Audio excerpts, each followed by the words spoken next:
Hello fellow enjoyers of the AFL, it's Matza here with a Supercoach video, and these are starting to get a bit hard to do because I've dropped out of the top 1% now, which is not good.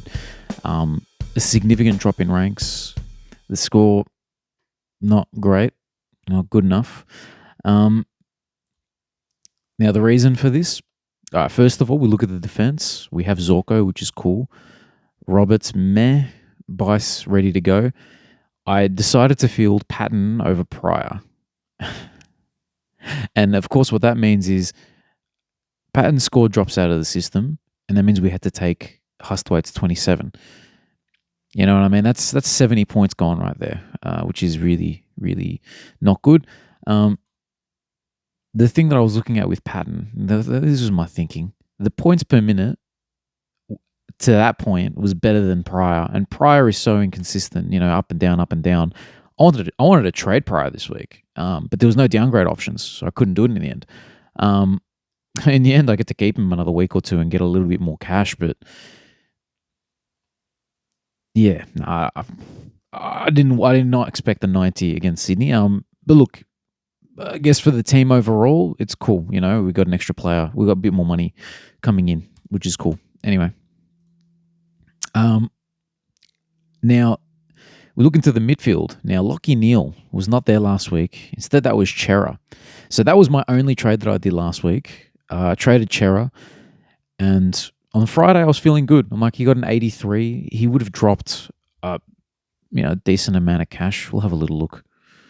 He dropped 22K, and now he's got a couple toughish games. He's going to go back to his starting price, really, just about, almost back to his starting price. So I thought he sort of bridged the gap between, him and a proper primo. Also, I thought proper primo and Lockie Neal. Now I'm part of the frustrated Lockie Neal squad.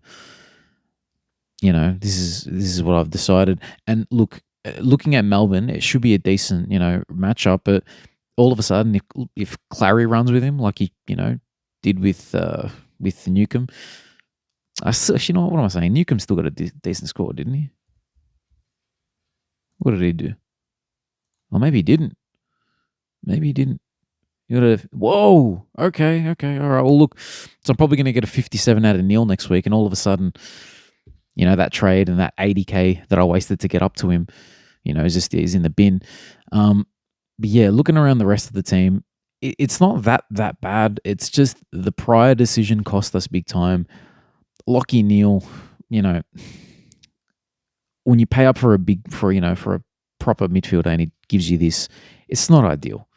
He did come back. I think he might have had like 30 or 40 in the last quarter or whatever it was. So that's cool, but no, not ideal. And look, I've realized that the big issue with my team is, whilst I have 1, 2, 3, 4, 5 rookies on the field, a lot of people they might have, instead of, let's say, Patton and Hustwaite, or Patton and Hall, or Lindsay, whatever, they've got Marich and Reid. You know what I mean? They have Marich and Zach Reid, and I can't compete with that at the minute.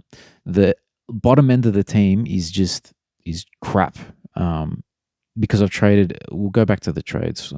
We'll go back to history and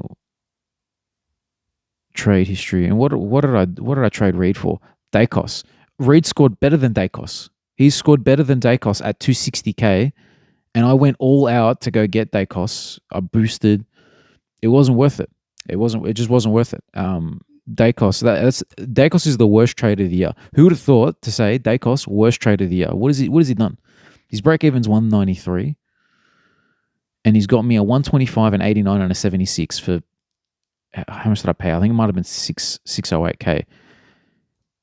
Now I've learned my lesson. I've learned lessons this year because I started really well, and I've just shot myself in the foot with trades, which doesn't usually happen. It's usually the opposite. I'm usually a decent trader, but not at the minute.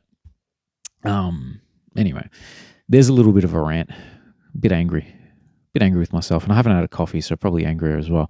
So now I've got no cash because I used the cash that I had to get up to Neil. I don't think that shouldn't have been a bad trade. It really should have been a good trade, and that's what's really frustrating about that one. But yeah, what are we going to do? What are we going to do? There's not many trading options this week. Actually, there is one. There's only one good one, in my opinion.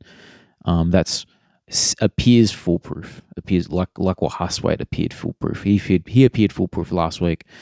I think all of the downgrade targets failed off the top of my head. The only one who might have worked is Sandy Brock, but he'll probably get dropped this week. Erasmus didn't work. Fonte didn't work. Yeah, it's just a mess. But anyway, we're going to look at some trades. Bice, he got a 71. He would have. What would he have done? What did he do price wise? How much did he drop? 500. Might be costly. He goes. Bice, he goes, and that's fine. And there's actually a lot of options. Like there's Sinclair, Naz. If you don't have Zorko, just go get him. Just go get him. Excuse me. That price, at that price, this sort of ceiling, yeah, he's a gun.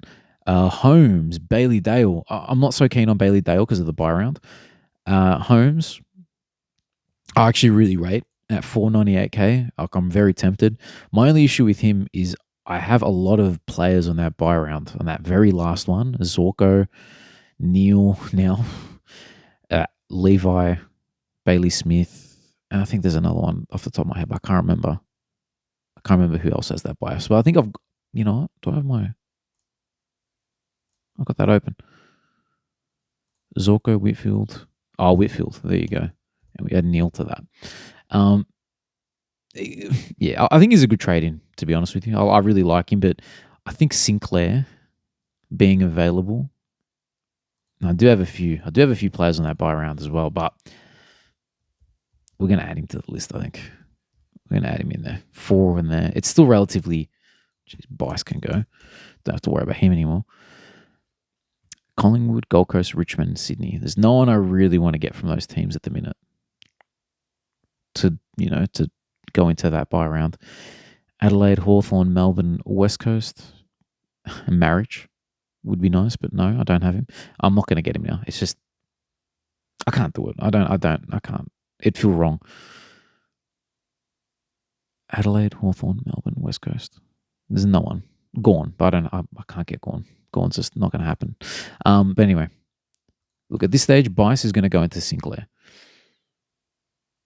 And how can we facilitate that? If I wanted to just keep my boost, I can just go Pryor or Ashcroft. Or maybe even Lindsay. But then Lindsay would mean I can't get El Howley, which is not ideal. Where is he? If I don't want to... I can't even do that. So if that's the case, I'm going to have to boost this week. Unless I want to just go get Clark instead. But I think Sinclair's ceiling is just too high. It's just too high. I can't not have him in my team. Is it worth, am I saving a boost and going with Clark instead?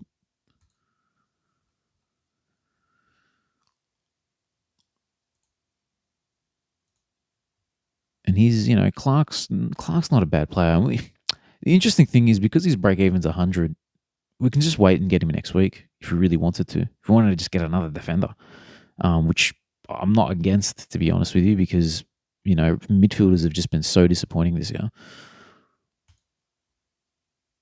And I can't afford Butters and Bond. It's just not going to happen at this stage. And Bond's going to come down a little bit, but he's got Essendon this week. It wouldn't surprise me if he just 1-6 did it, and then all of a sudden, the 99 that he got this week just doesn't really, count for anything, But anyway, how are we going to get Sinclair?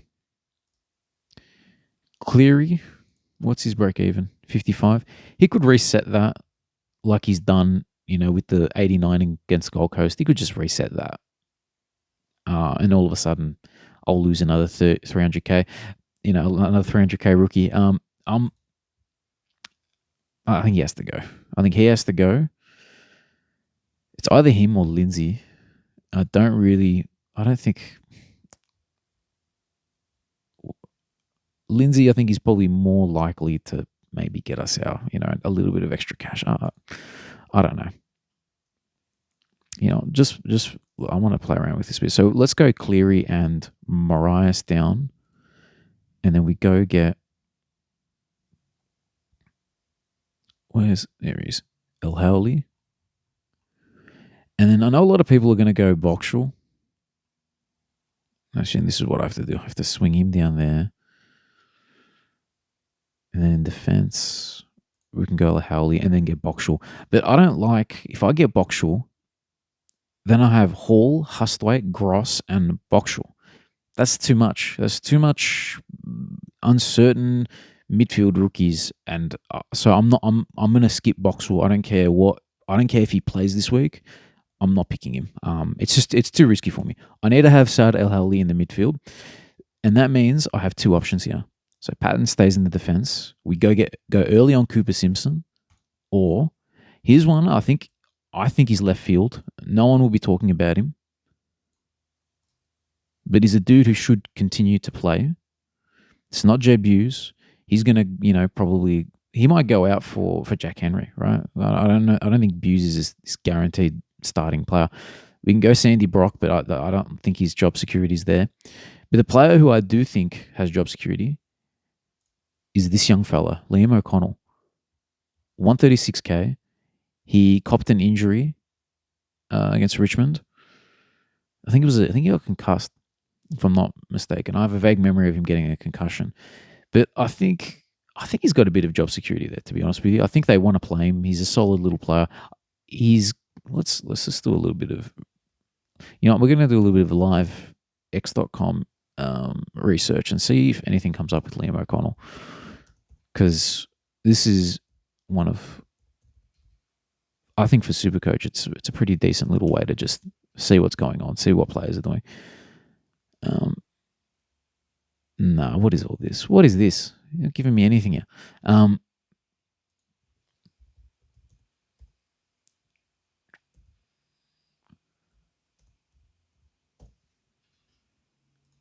Just so I can make sure I'm talking about the right guy, I just want to search him up. So 189 centimeters. So he's got a bit of size to him, and St Kilda do lack size in defense. He's not key position size, but he's still got a little bit of size nonetheless. But he goes in, Liam O'Connell. He's something I've noticed, and he doesn't use it that badly either. But I think it's just a really slow burn. You just chuck him in your team, and it is what it is. It's only 136K.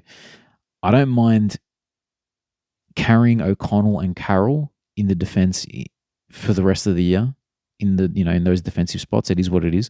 But if you go early on, I guess I can go early on Simpson if he doesn't get dropped for O'Driscoll, right? Because I think that would probably be the risk for him is O'Driscoll comes in and someone's got to go out.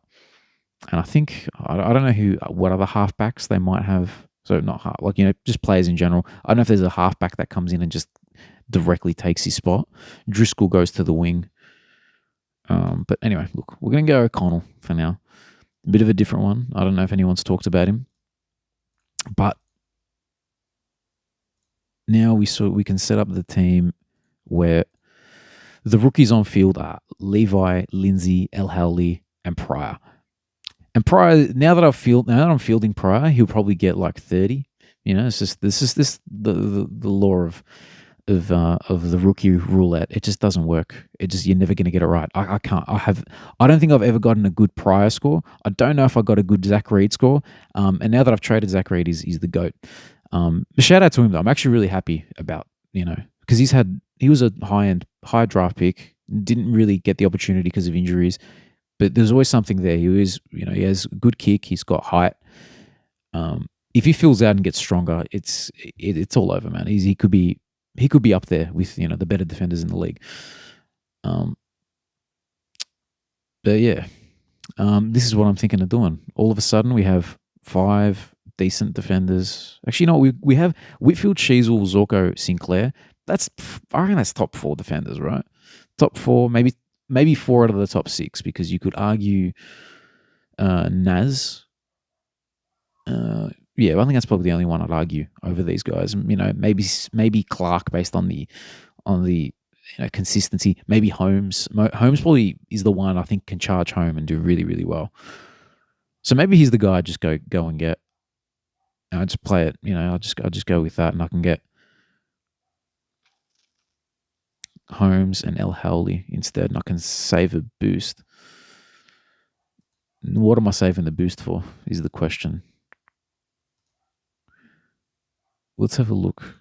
Price per point. Who do we need to bring in next week, or is there anyone? There's nothing. There's not like Lorenz. If he plays this week, there's people probably talking about Oscar McDonald maybe still trying to come back into the team. I swear I was watching. It was Hippo Supercoach. I was watching one of his videos, and he said something about Sean Darcy being out. And I can't find anything about that. So I'm curious to see what's going on there, because that would be interesting for Oscar McDonald. Cooper Simpson is one that we're looking at next week. Lewis Hayes, that sucks for him, man. That really sucks. It sucks for Supercoach, and it sucks for him as well. Finally gets his opportunity. ACL. Sims is interesting, but he's one of those guys in and out. Binns is interesting. If he gets an 80, I might just do a direct swap with him and Clay Hall or Marias, whoever is still in my team by next week, is what I'm thinking. Yeah, this is what we're going to probably go with. Hall, I think, had another decent game in the waffle, so hopefully he can come back. That's me being a bit optimistic. The cool thing is if one of these two miss, actually, you know what? Not even Boyd. Boyd is playing in the last game, so we can loop whoever we want, pretty much. Like, you could just loop X into Neil or X into Sinclair this week. No issues. We'll go with that for now. Who else do I have any faith in to captain? Whitfield or VC Whitfield to do something different. Let's have a look. By the way, the new DFS setup is scaring me a little bit. This is going to take a bit for me to get used to, just for my eyes to adjust to what I'm looking at here. But yeah, good on them for trying to improve the site. It's the best. It's the best site for fantasy purposes. They're the best. Designated kickers. GWS is right. It's a neutral one for them. North versus Richmond. Caleb Daniel. We chuck him as the captain. Sheasel could be a captain option instead of Sherry. But Sherry is just the GOAT. And another, it's a good matchup for Rux as well. Inside mids, who has no really good matchups. Some solid ones, but nothing great. Neil against Melbourne. Yeah, interesting. The sort of neutralizing a little bit the midfield battles. That's very, very interesting. But yeah, we'll continue. Draftland Detour. I'm going to sneak in to the Draftland Detour, and as tradition, the internet slows down by the time I get to the Draftland Detour. The Draftland Detour, we killed it this week. 1,597. Team's lit. We lost Hayden Young, so that's a shame. I brought in Matt Johnson, and I brought in O'Driscoll, because O'Driscoll comes back next week, and the non-injured games were 290s and 100. So, hopefully, maybe if he can come back, he might be, might have to add him to our midfield rotation. Philippou had his debut on the bench, a 78. He played forward though, and that concerns me for classic purposes. I don't know if he's an option anymore. I think only Mills and Coleman will be options pending their roles. But no, we had some huge scores. Nick Martin 145, Zorko 166, Worrell 115. Myers returned as well, which is cool. But yeah, we've got McGovern, Henry, and O'Driscoll. They're potentially, McGovern's a primo. Henry, we'll see. He had a nice little start, sort of similar to O'Driscoll, where the non-injured games were good, and the 1.1 points per minute against Melbourne was huge as well. So I've been carrying him for a couple of weeks. So sort of using him as a loop, but haven't been able to use him as a loop, but that was kind of the idea of having him. But anyway, he'll be back soon. I think we versed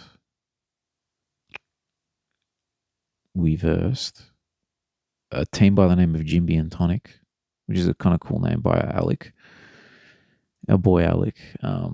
Shout out to him. He had a couple big scores as well, Brayshaw and Gawn, but mate, he came up against. No one else got within 150 points of me this week, so this was just a blessed draft week, which is kind of cool. That kind of makes up for Classic a bit, so that's nice.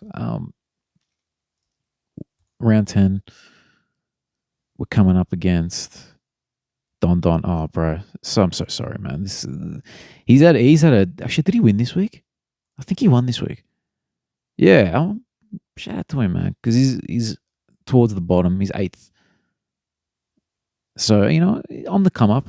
Don's on the come up. Coming up against me, though, bro. This is going to be tough. It's a pretty decent little squad. Sherry against Richmond. So that's going to be a huge score for him. That's going to be a bit of trouble for me. It sucks, man. He had Darcy who got injured. He's been holding on to Yo. I don't know how far away he is. Goulden, I don't think he's too far away. Let's just wait till after this round, though, buddy. And Blakey's concussed. So look, I'm in a good position for this matchup. Good position in draft in general. The draft is we're on the come up now. If we look at the ladder, we'll shout out the boys at the top of the ladder.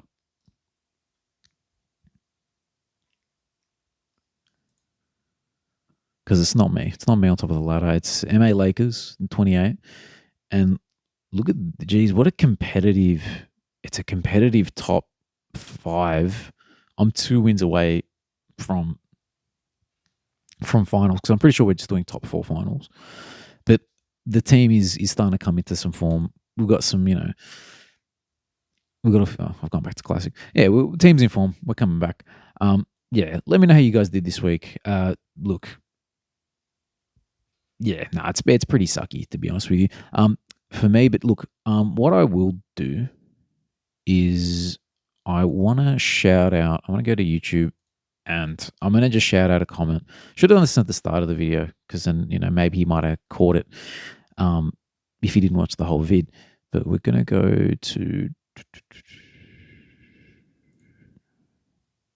No, it's not this video. It's not Gimme Dacos. Gosh, regrets, man. Regrets. Whoa. Did the guy delete his... Oh, no, that's not the comment. How do we go to the comment? Did the guy delete his comment? Did my guy delete his comment on the vid? Oh, it's the wrong... I'm on the wrong video. I'm on the wrong video still. Sorry, guys. This is a very unorganized finish. Yeah. Shout out to KJ _SC for the comment. Yeah, it sort of made me aware that Kitty will not come in, and that was smart. And appreciate, loving your content. Want to see you do well. Cheers. I want to see myself do well too. But it's probably not happening. But no, I appreciate the comment. I appreciate the support. That's the sort of stuff that people, that content creators, smaller content creators like myself and, the enjoyers, that's the sort of stuff that we appreciate. It sort of motivates you to keep going. But yeah, no, appreciate that. Appreciate you watching this video. All the best with your trades. See you on the next one.